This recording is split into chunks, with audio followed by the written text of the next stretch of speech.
Selamat datang di Simple Sport Little Gares dalam konten belajar RC.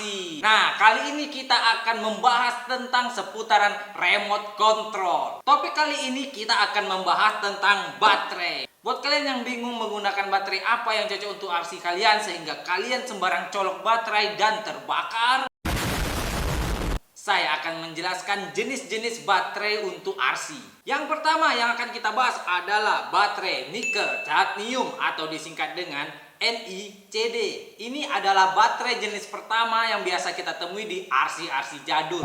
Kelemahan dari baterai ini adalah dia memiliki efek memori atau bahasan desonya adalah memory effect.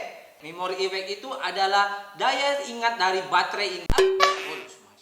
Apa itu memory effect? Memory effect adalah efek ingatan dari baterai ini. Saya akan jelaskan kelemahan dari memory effect. Nah, jadi kelemahan dari memory effect itu adalah ketika baterai ini kita mainkan, kemudian kita tidak menghabiskan secara total dan bersisa misalkan 20% dari baterai ini, lalu kita cas, maka baterai ini akan mengingat kalau 20% itu adalah titik dari habisnya baterai ini. Kemudian ketika kita cas, baterai ini harus benar-benar sampai 100% agar ingatannya 100% itu adalah full. Apabila kita cabut dalam kondisi sebelum full 100%, misalkan 80% sudah kita cabut, maka baterai ini akan mengingat 80% itu adalah titik penuh dari pengisian. Sehingga baterai ini lama-kelamaan umurnya akan pendek. Nah, jadi baterai ini bisa dibilang ingatannya kuat, guys. Mungkin kalau baterai ini sekolah, dia dapat juara 1. Nah, di generasi berikutnya adalah baterai nickel metal hydride atau NiMH. Dalam generasi baterai ini masih memiliki memory effect tapi yang sifatnya sementara. Bagaimana sifat memory effect yang sementara? Jadi baterai ini bisa kita cas dalam keadaan misalkan sisanya 20%. Akan tetapi efeknya adalah baterai akan cepat habis. Lalu baterai ini kita gunakan sampai kosong betul 0%, lalu kita cas kembali, maka performanya akan kembali seperti semula. Tetapi ingat, apabila kita melakukan kesalahan yang sama berulang-ulang, maka baterai ini akan menjadi memory effect permanen. Kelebihan dari baterai NiMH ketimbang NiCd, dengan daya yang sama, baterai ini lebih kecil dan lebih ringan.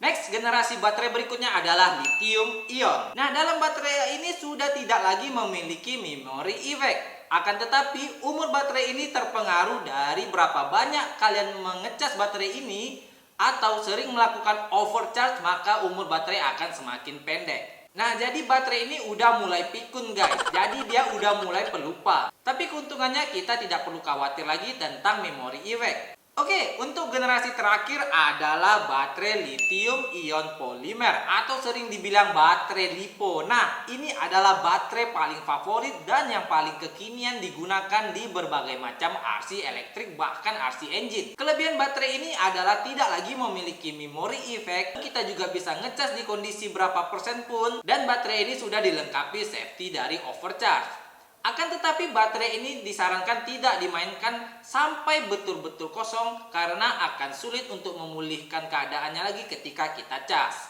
Jadi kita sisakan sedikit berapa persen sebelum pengecasan. Untuk kelebihan baterai LiPo jelas, dengan kapasitas yang sama dibandingkan 3 baterai generasi sebelumnya, baterai ini lebih kecil dan bobotnya lebih ringan. Berikutnya kita akan membahas cara membaca baterai RC yang sesuai untuk RC kita.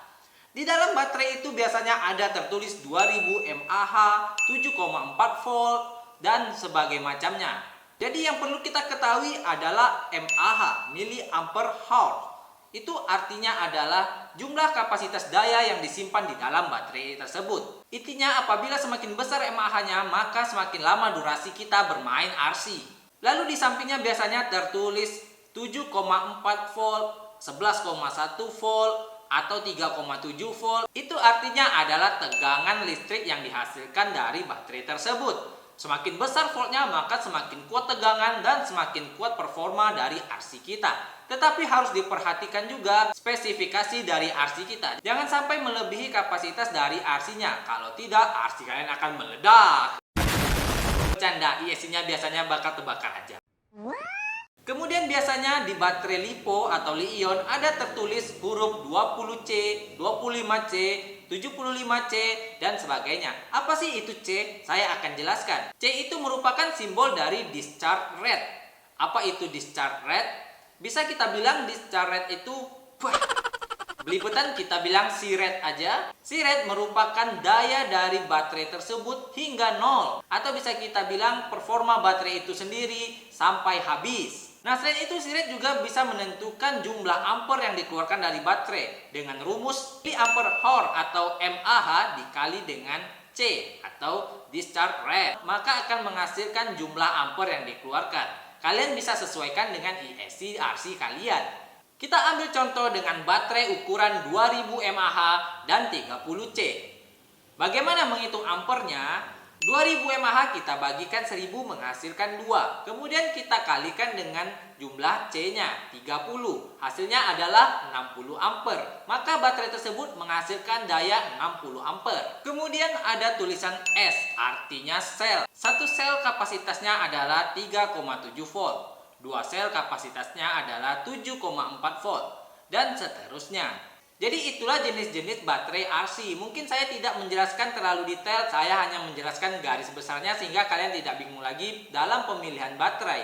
Maupun baterai RC, laptop, dan HP juga berlaku di hal yang sama. Jadi buat kalian yang bermain RC jangan sembarang colok lagi ya. Baterai yang besar belum tentu cocok untuk RC kalian, bahkan bisa membakar RC kalian. Apalagi kalau kalian sampai colokin baterainya punya Elon Musk atau mobil Tesla, ya nggak cocok dong. Oke, segitu dulu pembahasan kita kali ini di konten belajar RC. Jangan lupa kalian subscribe channel saya, like dan komen. Lalu bunyikan juga loncengnya agar kalian tahu kalau kita bakal belajar RC lagi. Thanks for watching. Saksikan terus Simple Sport Little Grass.